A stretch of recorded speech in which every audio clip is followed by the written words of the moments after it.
Good evening, good afternoon, and good morning to those of you who are joining us from across the world today for another edition of Pandemic Punditry, brought to you by the Content Experience Company.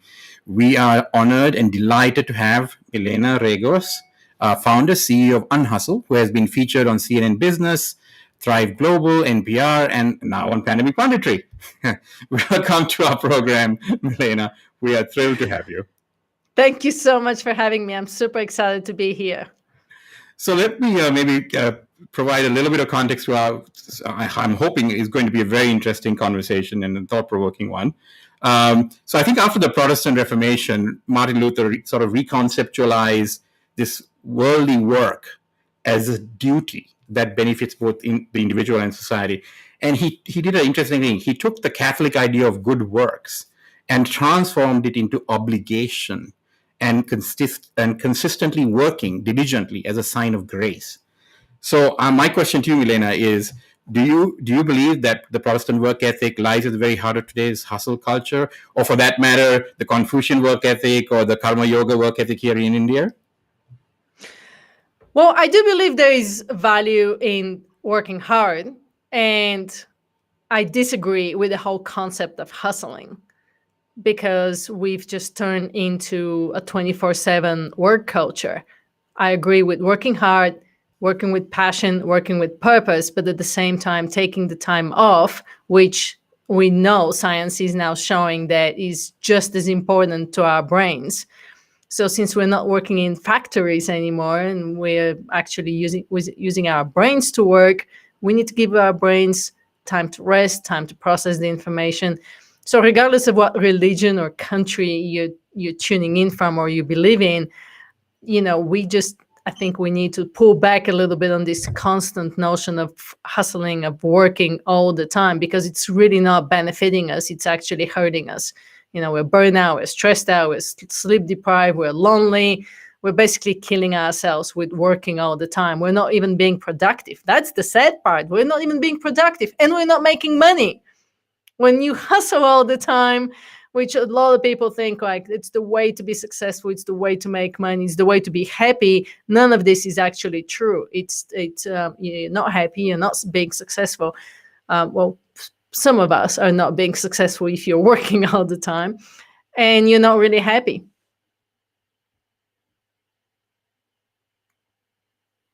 Sorry, Lavi, you're on mute. So is there a definition of success here that that people may be having that equates hustling to being sort of a demonstrative of their work ethic or their ability? They're working. So if you're not working 24/7, they feel that, maybe I'm not actually contributing, and their sort of metric of success needs to be sort of redefined, right? Because people are now even doing things like calling it a side hustle, right? So in addition to what they do, they come up with another one called a side hustle. So I'm just curious to figure out whether that has any impact on sort of our thought process about how we define success, or what we call success may need some revisiting. Would you agree? Yeah, I mean, that's a really, really good question. So if you take a look at what normally, especially in Western society, is defined as success, a lot of time it just comes down to like money, titles, material possessions, not necessarily in other countries in the world. But I'm currently in the United States, and here it's a very, very driven by achievement and material possessions, and sometimes fame and influence. So if we're constantly chasing something that's based on ego and based on achievement and pursuing, in reality, that's a never-ending chase, right? So when we're talking about redefining success, everybody will have their own different versions of what that looks like. For me personally, I'd like to include my health and my well-being in there. I would like to include my relationships in there. I would like to include having joy each day and doing something that brings me joy. And yeah, I mean, you can take it. And, this is the danger sometimes with side hustles, because normally a side hustle is something you're passionate about. And as much as it's a good thing to be doing something you're really passionate about, what happens is if you already have a full-time job and then you start your side hustle, your joy is gone, because what you used to do for fun is now turning into a business, and you're constantly working, constantly chasing something. You have no more joy in your day, and when that happens, you end up burnout, you end up unfulfilled, you end up miserable. And so now you have a job and a half, but you're really not happy because you have no more time for any more hobbies, right? Yep. Kartika? For sure. It's interesting just talking about the term hustle, Milena, because I believe it started with some real racist connotations in the sense that it was tied to black people and laziness, and then them being able to hustle to become middle class, right? And then eventually it became this thing that sort of African American rappers sort of use as like a cool term to empower African Americans to work harder. And now, why has this become this mainstream thing that's cool? Like, why is this even a thing? I don't know. I so dislike that word. I mean, I really dislike it. I think where it started from what I can see, from what my research shows, because I went down looking into like where did this come from, and where did it come as hustle culture. And so there's a few individuals that we can point to, like the co-founder of Reddit, who coined the word hustle porn, and people like Gary Vaynerchuk, who's known to be like the godfather of hustle culture, and there's quite a few other influencers. If you're following Christopher Lochhead, you would know who I'm talking about. But regardless of whether somebody is constantly pushing hustle, even people like Gary Vaynerchuk are no longer encouraging that. I don't know if you've been following him, but he's kind of changing his tune quite a bit, and he's saying, oh, just because I work all these hours, it doesn't mean that my employees should work all these hours.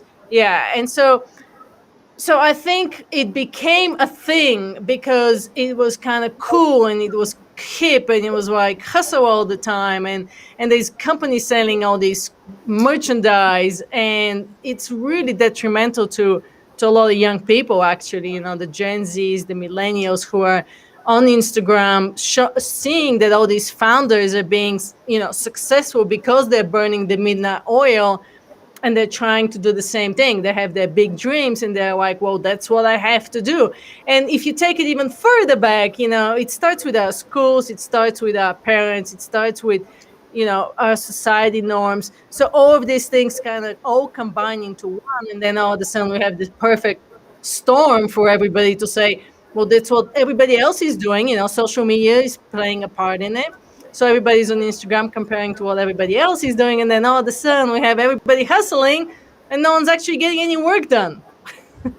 Yeah, it's funny that you talked about hustle, right? Because I went down this hustle rabbit hole in preparation for this podcast, and it actually has illegal connotations when it started, in the sense the word hustle itself associated with thieves and sex workers back in the 19th century. And now that's like what we're supposed to do every day, and it's expected of us to do it every day. See, that's the other part. People expect you to hustle, and co-working places make it cool, right? Like WeWork Right. and stuff have massive banners saying hustle harder. Right. And it's Exactly. almost, yeah, it's almost like this emotional guilt reverse psychology thing that they do on you. Like, you're not, if you're not hustling hard enough, then you're not successful somehow. Exactly. And yeah, you've probably seen some of the articles online, and it's starting to, their conversation starting out against all of this. But when you have co-working places and you have big leaders and successful entrepreneurs, sometimes promote this notion, and it's just so wrong, because we're not machines, we're not robots, our brains can't process it out, right? So, and not only that, but it's some of the people that are running really big businesses are doing it and still have a life. And all the science shows that, our brains need the downtime, the default mode network, the time that we need to daydream, and all the neuroscience shows that if you want to feel your best, perform at your best, you can work in a state of flow, but you can't get in a state of flow if you're sleep deprived and you're going on 3 hours and you're not taking care of your health and you don't exercise and all these things, right? So basically we're overwhelmed, we're stressed out, we're anxious, and then you have this constant societal and pressure from everybody telling you to hustle more, hustle more, hustle more. So yeah, there's a word in Japan, karoshi, which means death by overwork, and Americans are actually working longer hours than Japanese. So we're killing ourselves. Two-thirds of Americans are currently burned out. 85% of people worldwide hate their jobs and are not engaged with their jobs. So now we have a burnout problem on top of a mental health crisis, on top of loneliness, and the pandemic is making all of these things worse. So now is a really critical time to say, okay, the way we're currently working is not right, it's broken, and we need to reevaluate and start changing it, the way we work, the way we live as a culture, as organization. We need more leadership in this area. How much of an impact does early childhood socialization have on this, right? So I don't know whether there's a parent anywhere in the world who doesn't say work hard, to their kids, and make sure you do your homework and make sure you do this. And it's from very early on that I think this sort of seed gets in that hard work. And you made a very interesting sort of point early on, which you said, I'm not against hard work, I'm just against sort of this unmitigated hustle, right? So how do we sort of create a nuanced conversation around being somebody who works hard when they need to and when it's required, right? And then you sort of balance that out appropriately, right? So is this sort of model behavior? So do kids take cues from their parents and how they work and how they balance work-life balance and how they attack problems? Or so I'm just trying to get our understanding. I think it seems that we have this inbuilt guilt. So I mean, when WeWork puts that sign up, it's like, oh yeah, I'm not, that's that thing from the past comes up. It's not even, we're not even critical when we think of it. We just take it as, oh yeah, that's true. We need to hustle more, right? So I'm just wondering how much of an impact that has, Milena. Huge, absolutely. So I was at the Wisdom 2.0 conference today, and we were talking about mindfulness for children. And it's the exact same thing, the hard work, the mindfulness. And think about that notion of telling kids, you need to concentrate. You need to focus. You need to concentrate. We tell our kids this, but we never teach them how to do it. So what does that even mean? How are you supposed to know how to focus and concentrate if you don't know what to do? And it all comes down to discipline and training, but we're not training our kids. And unfortunately, technology is not helping in all of this, right? And the same thing with mindfulness. We're not teaching our children to be mindful. So how are they supposed to know how to live a mindful life down the road and work mindfully when we're not teaching them this? So it's definitely an early conversation, and children will have to be introduced early. But work hard. Science shows that you can, if you're really working hard, if you're really no distractions, working hard, fully focused, your brain cannot sustain more than 4 hours a day. So what's going on is we're dealing with distractions. The rest is just distractions. We're scattering our attention. We're jumping from an inbox, checking our emails. It takes us 23 minutes to regain our attention. Then from that, we go to Instagram. Then we work on some kind of project. We have 30 tabs open. We're constantly in and out of doing things, and we're not really focused on one thing. And our kids right now are going to learn the exact same habit with technology. We're going to scatter their brains, they're going to scatter their focus, going to scatter their attention. And when it comes to actually working, that's why we're working 12 hours, 14 hours, 16 hours, because we're not working right. You're not putting the hardest project that you have to deal with first thing in the morning. Your willpower diminishes throughout the day. And then it's really hard to actually get anything done. So you expand your work day because you still have to get the work done. And you end up working 12, 14, 16 hours. But if you change the way you work and if you retrain your mind, which is completely doable, it just requires training and discipline, then you can really shrink that day and still know when to call it a day and have a life. Now, with regards to the guilt trip and the mental and the emotional, I think that's gonna be partly why I'm trying to do what I'm trying to do, to show people that it's actually doable by sharing examples, stories. And when more and more people see that companies are doing it, some companies are going on a 4-day work week and increasing their productivity, working 8 hours less in a week. Perpetual Guardian, Andrew Barnes from New Zealand started put his company on and I interviewed him on my podcast, actually, and we had a great conversation. And he afraid to put his company? Yes, absolutely. But he's like, he was the boss, so he's like, what do I have to lose? I just have to prove to my board of directors that it's doable. And as we see more and more companies now that are following that kind of setup, you'll see it for entrepreneurs as well. When you see more people living a legendary life and running legendary businesses without killing themselves with work, more people are going to be like, well, how are they doing it? And I can't do it. And it all comes down to controlling your mind, controlling your focus. Karthik, I know you're itching to gain. If this one point that you made, Milena, is we are not working right, and I think Karthik is a great example of somebody who works right, because she's one of these people that in a very, very short burst of speed can do incredible amounts of tasks. So I think her ability to focus and flow, I think, is something quite amazing. So Karthika, go ahead. Yeah, it's funny because I really got the light bulb moment of how I'm able to do that based on something you said, Milena, is that our parents need to teach us to focus and concentrate, right?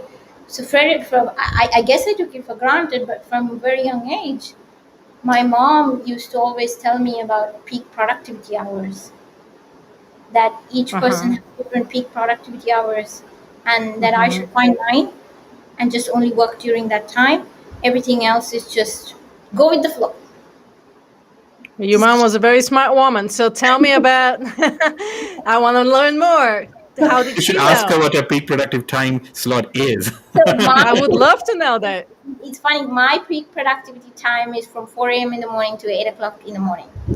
So you are a lion in terms of chronotype. Okay, sorry, what does that mean? So there's 4 different chronotypes, and that's based on your genes, and they don't really change. So your chronotypes are your chronotype. So so 4 a.m. there will be a lion. You're an really early morning person. So you wake up really early, you have a lot of energy in the morning, you have a lot of focus, and you can get everything done. But then as the evening comes, you start to slow down. Totally. And then you have bears, and the bears are like 50% of the people are probably bears. They tend to go to bed at 10 o'clock at night, wake up at 6 a.m., kind of fairly steady throughout the day, although with some slumps up and downs throughout the day.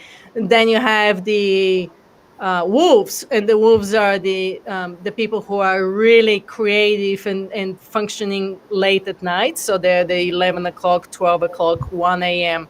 And then you have the dolphins. Dolphins are the insomniacs. And so based on these 4 different types, there's a free quiz you can take online that can tell you which chronotype you are. You already know yours. But it's basically, you can't really change it because it's in your genes. But if you learn how to work with your peak productivity times, as your mom was telling you, then you can really dial in when you're working, when you're taking time off. And it can be so helpful to write a book, have better sex, have a relationship, know when to ask for a raise, all of this, and you're doing it. It's funny because I didn't realize it. I used to take it for granted, and when I hire people, I always used to ask them. They used to ask me, "What are the working times?" And I used to ask them back, like, "What are your peak productivity hours?" Just work during that time. And do they know do they know theirs or no? Usually they blink, right? So Yeah, it takes about a month for me to. So then they have this always on kind of culture, and I'm like, guys, you don't have to be on because I'm on. Like, I'm an early person. Like, that's okay for me. You can go do your thing. If 9 o'clock in the night is when stuff fire for you, go do that. Yeah, and that's why I think 9 to 5 is dead. The Exactly. 9 to 5 is dead. I mean, if we can learn to measure on output instead of hours, and that is the biggest issue right now. But thanks to the pandemic, hopefully we're over that little struggle. I think the pandemic might have proven to be the silver lining, the fact that now we trust employees to do the work they're hired to do, and they don't have to come to the office and check in and check out their 8 hours. And we've hopefully figured out different metrics to measure their productivity than just hours. So if we can just get out of our inboxes and meetings all the time and social media, can you imagine how much work we can actually do? We spend like 8 hours between our inboxes and social media. That's a whole day. Yeah, absolutely. Yeah.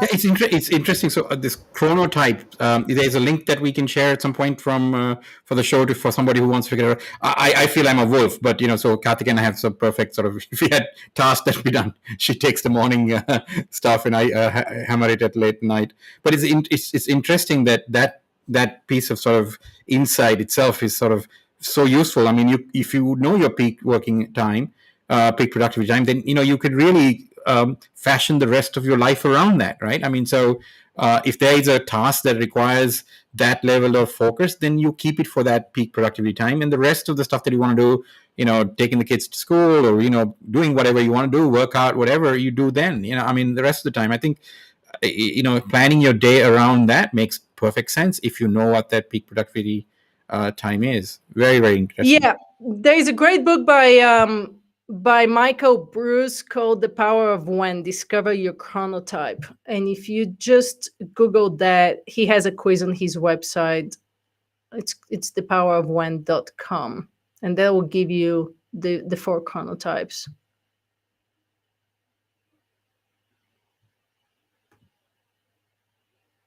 Is there a personal story behind why you picked Unhustle? Sort of, is there an anecdote or something that made you sort of focus on this aspect among all others, or became the category leader for Unhustle?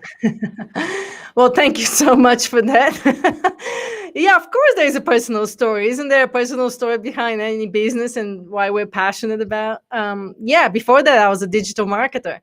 And I love marketing, and I was fortunate enough to work with some amazing brands and some celebrities, and I had a team of people.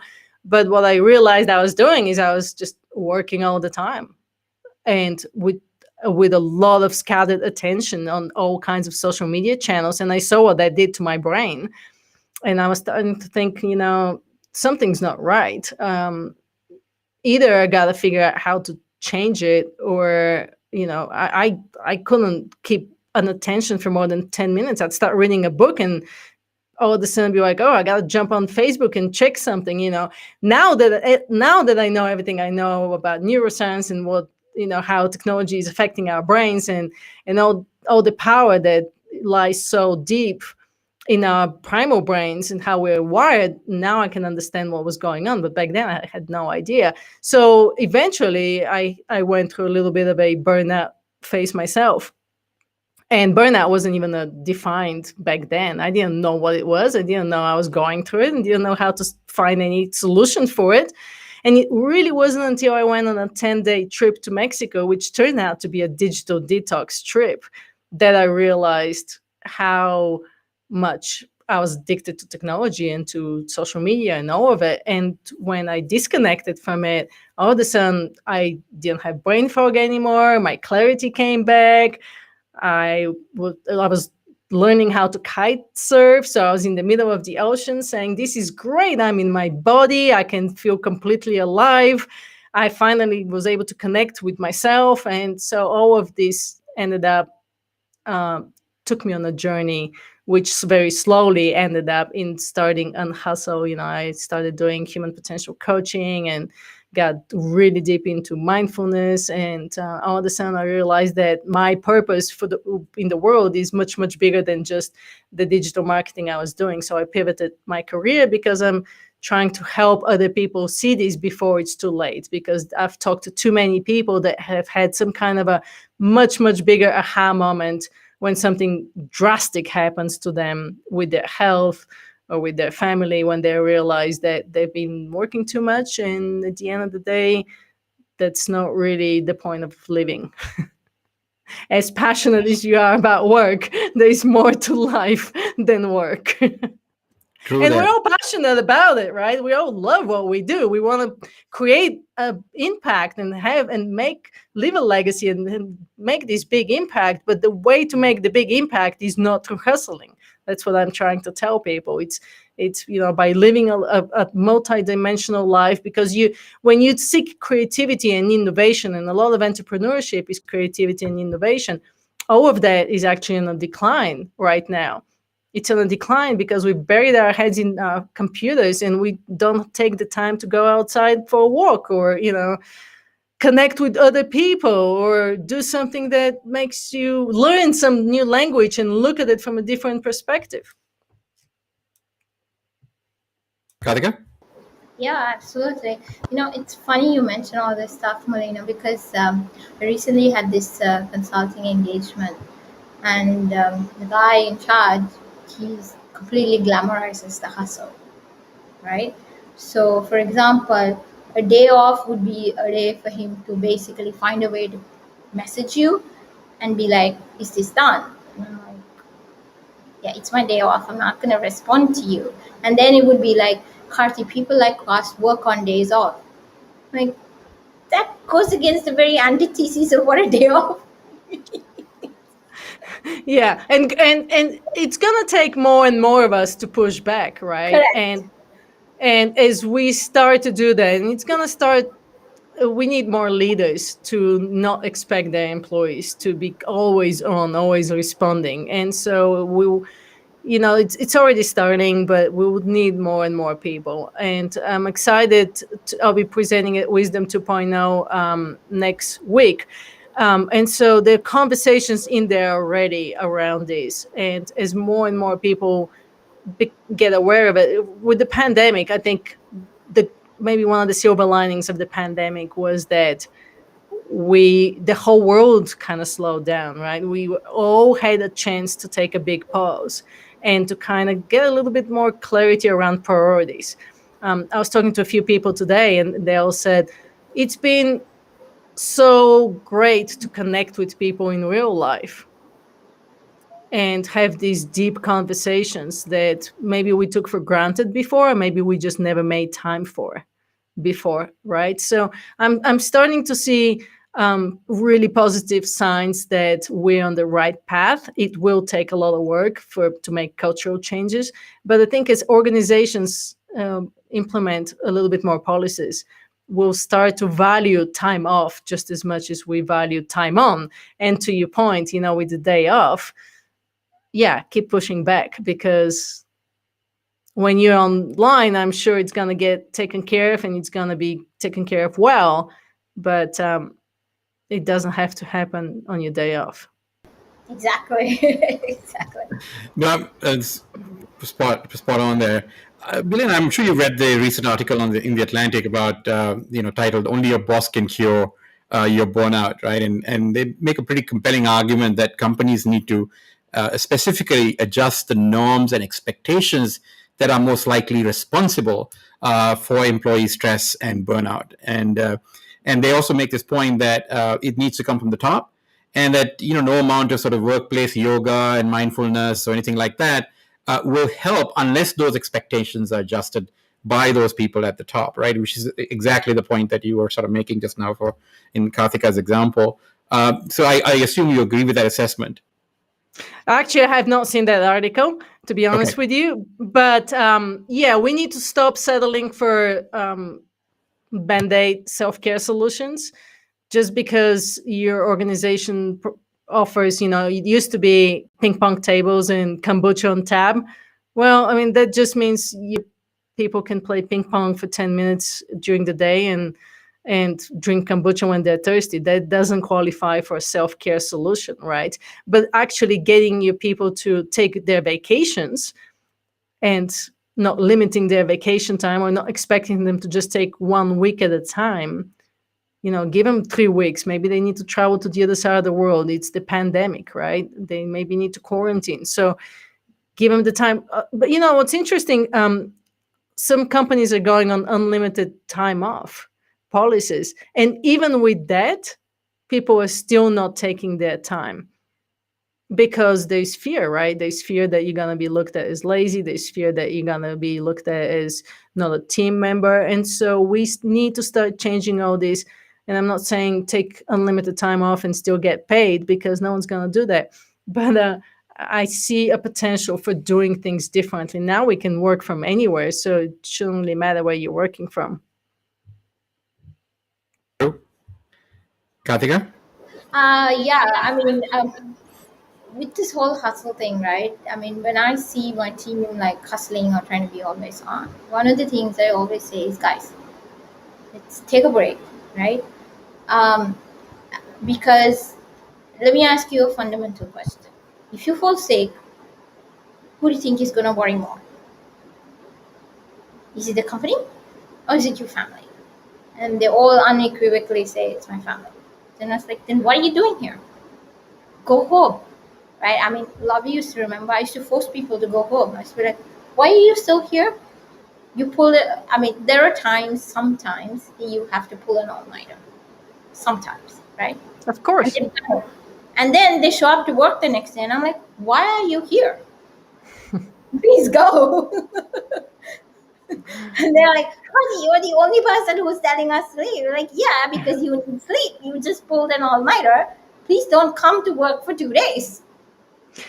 Well, look, a little bit of stress and a little bit of hustle is very healthy. It keeps you motivated. It keeps you on your toes. It keeps the team energized. There's no question about it. When you have a deadline, when you have a sprint project, yeah, go full on. Absolutely do it. But realize that after that, it needs to be that recovery stage, right? I mean, if you look at professional athletes, you look at animals, you sprint and then you sleep.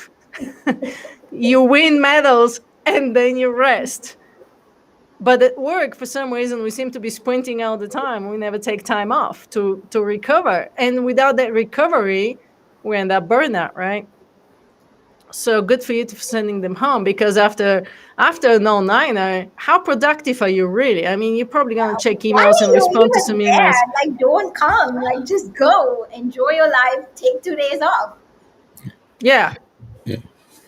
So are there some very, I mean, okay, so for people listening and viewing this program, Milena, there must be people are saying, well, I don't know, I don't think I fit the profile of what they are describing. I work hard, I have to. Or, are there some sort of is there a set of questions or a questionnaire that someone would take to say, am I actually hustling too much, right? Or is this sort of, people say, well, that's my personality, I've been doing it all my life. So how do one seize these danger signs before the very obvious one of your husband or spouse or whatever or partner serves you with divorce, or you end up in the emergency room, right?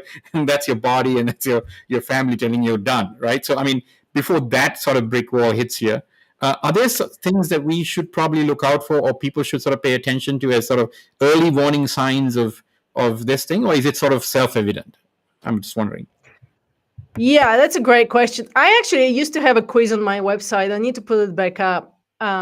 It was about, are you hustling too much? I need to put it back up. Well, for one, anybody can message me and we can have a conversation and I can kind of diagnose you. But I'll tell you what my early signs were.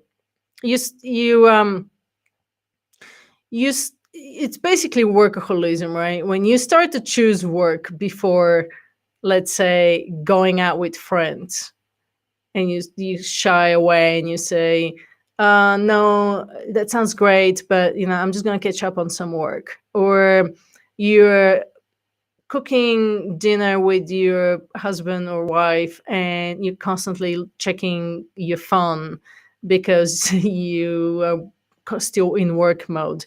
Or you come home from work and even though you're home, you're still thinking about work, so you're not really present. or you wake up in the middle of the night and you're thinking about work. um, you're drinking too much because that's your way of dealing with stress, right? You're stopping to exercise because you would rather finish your work project than take 30 minutes to exercise. I mean, all of this, early signs of chronic stress.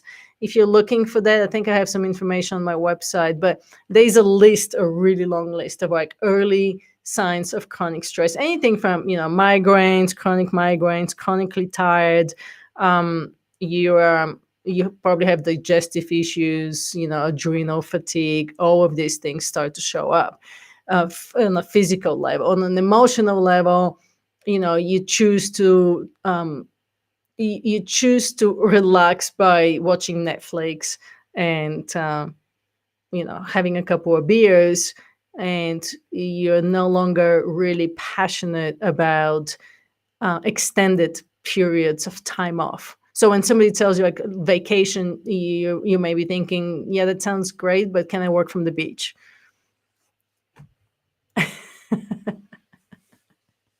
So some signs. Yeah, well, guilty on most all of those at some point in my life and career. So yeah, I can relate to all of those actually. So Yeah, and so can I. I'm not immune to it. So I still do. I'm talking from personal experience here. I still do some of these things, and the thing is, I catch myself doing it, and then I make myself go in the other direction. I'll give you an example. I have 3 presentations due tomorrow.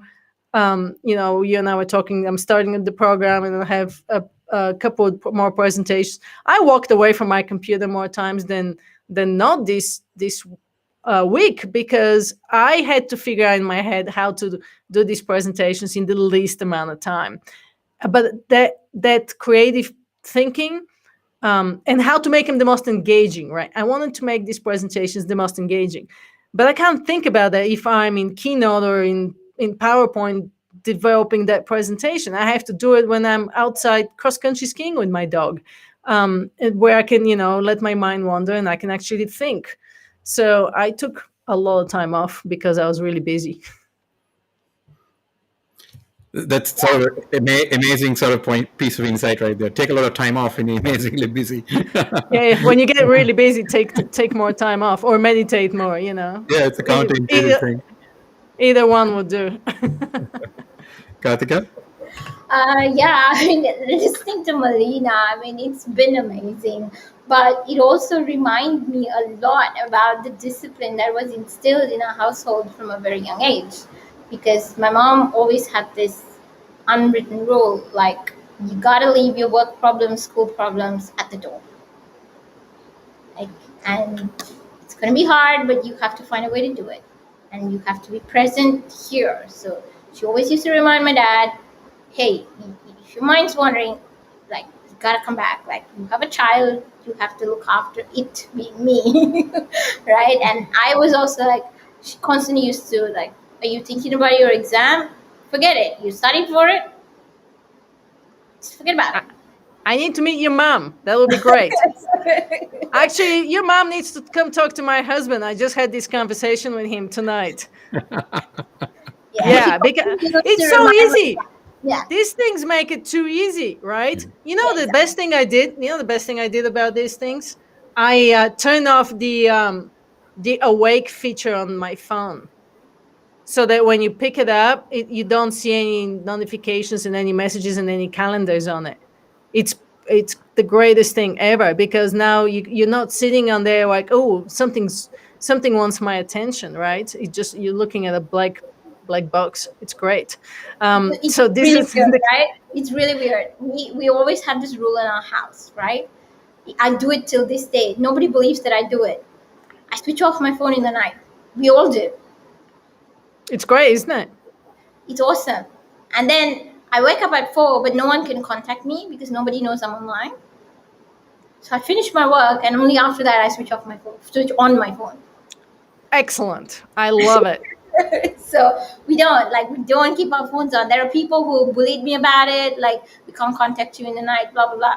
No, sorry, it's a practice. My phone's not even with me, it's somewhere else. My laptop's not with me. there's a saying that never get between a hippo and a water source. So you you never want to get between sleep and Karthika after 9 o'clock. It's like clockwork. She's out. So, Well, yeah, but then she's up at 4 o'clock, right? So exactly yeah, right. So yeah. she's a So lion. Yeah, she's a so perfect yeah. lion. Yeah. Yeah, I'm like, great. Karthik, can we take this call at 9 o'clock with so and so? And they're like, no, that's my bedtime. I'm not getting up. You take it. So, That's Nice. great. I'm very unapologetic about it. And you shouldn't be, because if you're not, this is what I think a lot of us are missing when we're talking about how to work in a more creative, more productive, more mindful way, right? When you're working with your energy, when you're working with your biology and you're fully on, fully online, you can get a lot done, right? I mean, it happens to all of us. And then you go days that you don't get much done because you're not fully online.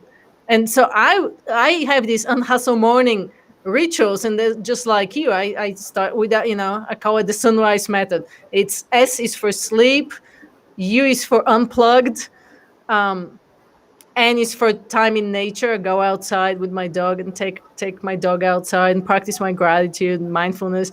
And R is for read and write. I is for intention. S is for stillness, so mindfulness meditation. And E is for energy. And some mornings I can do, and I pick and choose. I don't have to do all of them, at once. And some mornings I will take, 20 minutes for them. And some mornings I'll take 3 hours, because I know when I actually get to work, I don't care. It could be 10 o'clock, 11 o'clock in the morning. But if I'm fully on, fully focused, and I can put in 4 or 5, max 6 hours in a day, I'm good. But yeah. So I think these rituals and these little tips and techniques that you have, I assume those are the things that you sort of impart when people sign up for your programs and master classes. Like I think there's one starting tomorrow morning. Milena, can you just tell people, like, look, so if people listen to the show, they're like, oh my God, I think I need some help. How do they get that, and what do you provide in that, and how could they sign up, for example? Thank you. I am currently working with people on a group coaching, individual coaching level, and I have the Unhustle Morning actually as a recorded online course, so somebody can just go and do it on their own. It takes 7 days of 15 minutes work to do. The Unhustle Mastery, that's a 7-week program, and I'm actually taking people on that journey that I'm writing the book. So it's going to be a live beta testing for the book in a group coaching format. But pretty soon I want to start actually an Unhustle community for people, because now I'm getting too many people that are starting to see the power of this and want to participate. So I'm going to set up a community for people where they can come and connect with other like-minded people and interact and learn, because it's not just me with all the knowledge. Katika would be great to come in and say her morning rituals, right, and how she works. And so I want to provide that place for people. So best place for people to do is to maybe subscribe for the email newsletter. So at unhustle.com, and I'll let you know when I have the community live. Great. So I hope that I think our audience and listeners definitely would have essentially gotten a lot of tips, and probably feeling a little guilty that they've been hustling, and they've tried to figure out. No and myself guilt, a little no included judgment, there. no guilt, No judgment. I know. So I'm hoping that it's prompting people to sort of take action, right? And I think something that stood in mind is I know my wife constantly tells me that I'm addicted to my phone, and I think there's some You truth are. to that. Yeah, I You am are. definitely. So, no question. But I did have recently, on a birthday weekend, we were in a place that was very remote, and I was doing something I love, which was being on a tiger safari, and I don't recall ever picking up the phone. Right? And I was in my Not element. I even to love. take a photo? Not even to take a photo? I had my big camera then. I didn't need the camera, so I was like, okay. So I mean, and it actually, you're right. Your head does clear. The brain fog goes away, and you are more productive. I came Well, back and I did. unfortunately, it takes 7-8 days for that to Yeah. really detox. Right. That's kind of what it shows. But even a day, even if you can take 30 minutes in the morning. I'm not saying you need to detox for 10 days. Even like you did, take a day off, just one day off, or take 10 days or 10 minutes in the morning to do a little bit of like presencing or breathing or meditation, and think clearly like, what is the most important thing to do today? What's the most important thing to do today? Because we all have so much to do and it's never ending. Have you ever checked off all your things on your to-do list? Right? It's never gonna end.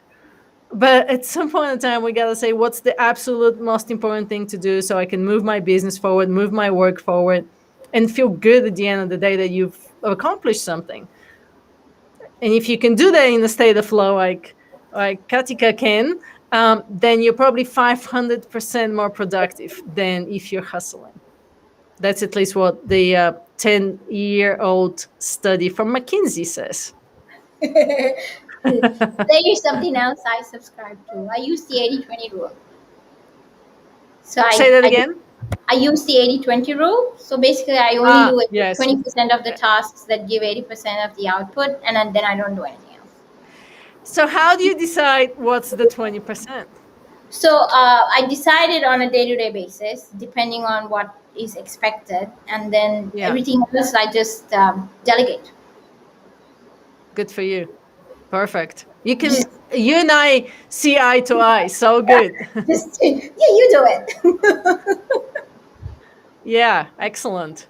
Yeah, the 80-20. You know what else I learned is like the Pareto Principle, right? Which if you give yourself like it happened to me today. I'm still in training on that one. And I didn't give myself half a day deadline to finish the presentation, and so I was still tweaking it and perfecting it until later, and I should have really moved on. So it's always work in progress. I'm still on that journey, But yeah, really good laws. So I do that, and that's all I do. And the rest, and anxiousness and catches up to every one of us, right? Oh my God, am I going to get all of this done today? So early on, when I used to feel anxious, I wouldn't know how to deal with it. Now I have this thing where I'm feeling anxious or overwhelmed. I just shut it off and go do something else that I enjoy. 2-3 hours. Sometimes I'll even nap and come back. All good. Yeah, and that's a really good point you're bringing up, because when you switch that mental shift from a stressed, overwhelmed, anxious state to a calm, present, joyful, hopeful state, that's when you can actually turn on your cognitive abilities, right? And that's when you can make decisions and think and work. But when you're in the stressed out mode, you can't do anything. You get paralyzed. You can't do anything. And so we spend about 70% of our days stressed out. So imagine how much time we lose. That's why all the meditations, the breathing, everything that gets your nervous system to quiet, get more quiet, and get you calm, and get you to like being a more heart brain coherence, allows you to actually work and get something meaningful done. Otherwise you're just spinning your wheels, and that's what hustle culture does. So it sort of in passing, I think what's a clear thread that's coming to me, and I think something that parents and other people can pass down to you, other than sort of very good dietary habits, or how to eat right. I think the next thing they could do, and I learned this late in life myself, is how to work right. So I think that's what you're sort of been talking about for the last hour almost on. We need to sort of, if we didn't get that at childhood, like Karthika was lucky enough to do, then at some point you need to sort of reevaluate your choices that you're making in the foods that you consume and how you eat, especially if that's leading to health issues, and also if your work is you're not have not adopted the right habits where that's concerned. I think you know to sort of go through a process of reprogramming and reprioritizing so that you could you could lead a better life. And I think that's been sort of the essence of the conversation I've had with you, Milena, and thank you for sort of doing that for us. Karthik, I know you have some. Yeah, just one other thing, and Milena, I don't know if you agree with this. Just speaking of eating habits, Lavi, The other sort of weird rule we had, at least kids thought it was weird. When I was a child, everyone else thought like it was weird, but is that we would have like pretty defined, breakfast, lunch, and dinner times. So, and we would eat at those specific times, and in a way that kind of forces you to kind of stop doing what you were doing to make time for dinner or make time for lunch or make time for breakfast. So, and that also helped me with my discipline. I mean, everyone else thought it was really weird because I would be like in the middle of something and I'm like, oh shit, I gotta go have my lunch. But exactly, That's you just literally said true. it was discipline. It was discipline. It was, again, training your focus, training your attention. And so we spent so much time talking about the right food or the right exercise, but we don't talk about how to train your mind. And this is what I've been kind of going down this journey. Like, okay, I would spend an hour in the gym, but I'm not spending an hour training my mind. And certainly there are certain foods that you can eat that would mess up with your mind and give you brain fog, all of the sugars and all that stuff. So when I look at and when I work with somebody, that's why my human potential coaching training was really valuable to me, because it was an all-encompassing mind body training. So we looked at how to be bulletproof and how to get your biology optimized, so that anything from sleep to food to exercise, you have to have the foundations of these in order to get your brain to be performing at a optimal level, right? So they're all very still connected. You can't be eating carbs and drinking coffee and coke all day and expect to perform with a very focused mind. It's just not gonna happen. But what you were doing, Katika, is you were training your body to be on a certain almost energy levels, right? And you were working with these energy levels, and you were getting in the habits of doing that. And I think that's super valuable. My question is, are you still on the same schedule? Yeah, I am. Just ask him. I'd be literally mid sentence and be like, oh shit, it's lunchtime. I'll call you later. Like literally everybody who knows me knows that I absolutely will not answer my device between 4 and 6 because I'm doing yoga.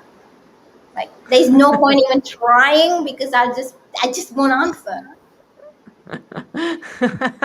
I love it. Everybody knows. It's like they're like I don't even explain myself. Sometimes they say, oh, can we do 4:30? I'm like, 4:30? It's like, oh yeah, sorry. How often do you do yoga? Every day. For how long? For an hour. What type of yoga? So I have this app, Asana Rebel. So I I'm just not familiar with it. yeah, so I just used to do that, and I've learned yoga professionally for about 15 years. So I kind of blend it with my mood and what I have, and pick one of the training programs in the app, and I do it. So it works, and then I just hang around, do nothing, take a really long shavasana, and just lounge around on my mat. Yeah. Good. Good. I think it's great. But that mind body connection is really, really important, right? I mean, so do you meditate on top of your yoga, or is this your time off when you meditate? So Is this you? I meditate differently. I meditate by writing stuff. Like I Uh-huh. don't meditate by like sitting. I just meditate by writing a particular name or word over and over again in a book. Like that's my meditation. Like it's either Om or something, but I write it for like I would write it like 100 times or something like that. And that's Mm-hmm. my meditation. That's how I would do it. Like if you take my mom, how she meditates is through prayer. Like she would pray and that's her meditation. And she'd be Mm-hmm. really irritable if she didn't get to do it. And then eventually I realized actually she's meditating. That was her way of meditating. I'm gonna have to meet your mom. Gonna have to come visit. Yeah, Yeah, you absolutely. should at some point visit Sri Lanka Have as you well. been to Sri Lanka? No, I would love to. You should come. You should come. We've opened the One borders. day. And if you've been vaccinated, you can just walk in. One day we'll do an unhustle retreat there. Absolutely. Let's do it. Let's do it. Okay. On that note, Thank you so much, Milena. I think it's been sort of a very insightful conversation, at least for me as well. Thank you so much for sharing all of these, insights into how you can sort of declutter and de-stress your life. I think it's so important. Absolutely, sort of vital commentary. I don't know whether you just saw that article about Goldman Sachs analysts spending 95-hour work weeks. That just was on all the headlines today on Financial Times. So, I think people are working some crazy hours during the pandemic for whatever reason. And, everyone from frontline workers to now we find out Goldman Sachs analysts, right? So I think that's, as you so rightly shared all these numbers, this is not a healthy sort of bedrock to build sort of a peaceful sort of society. And with the climate crisis the way it is, and we're facing extinction, I think working like hamsters and hustling is not how we're going to solve some of the biggest problems that the world is facing in our lifetimes, right, or ever. So we need all the creative energies and power that we can muster, and to do that, you have to unhustle, obviously, to sort of be able to come up with very creative solutions. So thank you for the work you do and for all the information that you so generously share. We would love to have you back on the show when your book comes out, for sure, if not Thank you so sooner. much. Thank you so much. And I just want to, there are a lot of people putting in a lot of long hours, and for a reason, right? The essential workers and some people have to put in long hours, and there's a really good valid cause and a worthy cause behind it. So I by any means don't want to downgrade that work, and there are the people who are working really long hours trying to make ends meet, and there is also a lot of value in that. So I'm just emphasizing that for the people who are working on computers that are maybe can reevaluate how they work, and what's the impact behind it. So thank you so much for having me. I really, really appreciate it. It was really fun to talk with both of you. Thank you very much. Milena. Have a great rest of the week and best of luck. Thank you so much. Bye. Bye.